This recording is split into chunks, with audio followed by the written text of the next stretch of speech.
Okay guys, I just thought I'd do a little video to do a comparison on the new versus the old. Sorry about the background noise. Old mate over the back there just turned his lawnmower off. I start the video and he starts again. But anyway, obviously the visual difference straight off the bat, you can tell the masks improved 100%. Obviously this is the old, this is the new. Back when I made this first version, I really didn't have a great idea on what I was doing with the animatronics or even the Arduino boards or anything like that. And I also didn't have a 3D printer, so a lot of this stuff and the mechanisms behind I had to kind of dodge together, where the new version I'm able to 3D print the pieces that I was dodging up for these ones. So straight off the bat you can tell the visual difference. Just the mask itself is 1,000 times better than the old version. And the way I've wired everything is completely different and also 1,000 times better. I had a lot of people messaging me asking what was the big difference and why is this one 1,000 times better than my old version. And I'm about to go into the details now. So this is the old version. One I sculpted quite a while ago now. Still basically has the same workings, the same Arduino board and everything like that. It's all set up the same. The only difference is I've modelled a new control box. This is the old control box. I had a friend make this for me before I had any idea on what I was doing with 3D modelling. So that was the original box. This is the new revamped box. Now that I'm able to 3D model myself, I'm able to design stuff and make stuff myself now. So that box is locked in, everything's all sealed in there, it's all soldered. Up is your lifting the eyebrows, down is the frown, the power source. Okay, now we'll go into the Arduino part of things. On the old version, as you can see, it's very messy. I really had no idea what I was doing with soldering, so my only option was to plug them into the ports that are in here. I found that if I plugged them straight into the ports, they'd end up falling out or getting pulled out by accident, and then the person that bought the mask would have no idea what port to plug it back into. So I found these, which are screw-in ports. Essentially that pushes into the ports, and then these wires lock into there with a screw into the ports. I found this to be quite still bulky and messy, and originally I was attaching these to the back of the mask. This here is the EL wire, which is the lights in the eyes. Now originally I was setting these up with a switch that sits on the top lip, so all you'd have to do was lift your top lip to start the animatronic, the lights in the eye, sorry. I found that I ran into a lot of troubles putting the switch in because it would mess with the control board for the EL wire. So I've stopped putting the switches in the new one. The new ones will just be a button on the back, press the button, turn it off, on, whatever. As you can see on this one, we don't have any messy shit on the back. There's nothing. Except, the EL wire box, which will have batteries in it. Now I tried to run this through the Arduino, but this is a high voltage appliance. Essentially the lights run at high voltage and are converted from AC to DC in the little inverter that's inside here. When I tried to power it and run the lights through the Arduino, I kept getting a lot of buzz in the servos, so they'd be rattling while you're just sitting there wearing it. So I couldn't find a way around that, so I've just skipped it, and we're just going to leave the lights as it is, just like that. They're attached in there. Now, on these Arduino boxes, on the new ones, The new ones, as you can see, they're a smaller box, more compact, and everything is soldered. Now that I have a little bit more experience soldering and all that sort of stuff and working with electronics, I found it easier and a more solid connection when they're soldered into the actual board.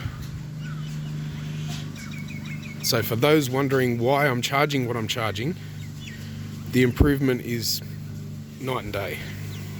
You've obviously got the new control box. I do plan on modelling a box for these, so I'm not using the pre-made boxes. And this will be the power supply that will come with it. Not specifically this specific type. I've ordered some on eBay and they're basically the same thing. But it's basically a phone charger, or a portable phone charger. So you can charge that up and then use that as your power supply to run everything. And from what I can gather from this one, I've got a good few hours of use. Okay, so they're the most standout, obvious differences. I'll just get it started. So we've turned our power supply on. Now the way this is set up, I've left the cords long enough so that you can have this in your pocket, right? And then your control has enough cord to be able to run from your pocket, up your shirt, and out through your sleeve. So it will be hanging out from your sleeve so no one will see it. Essentially you won't see any wires. So you'll be able to control it just by holding your hand like this. Obviously, hold the control in your hand.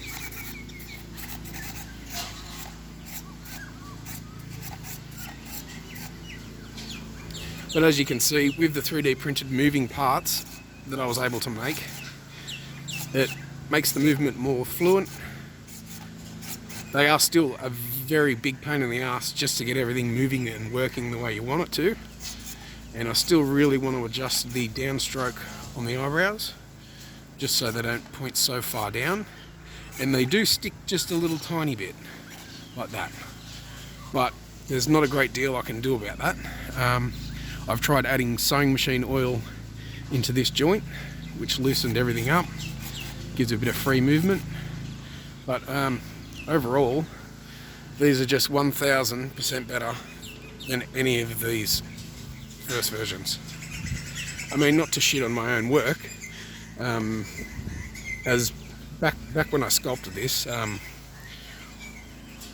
I didn't really have any idea what I was doing. I was just winging it. I was just trying to figure it out and hope for the best. And it didn't seem to work out too badly for me. I'll just plug that one in. But as you can see, there's night and day difference. Like at the moment, the connections aren't solid, so I'm getting a lot of delay.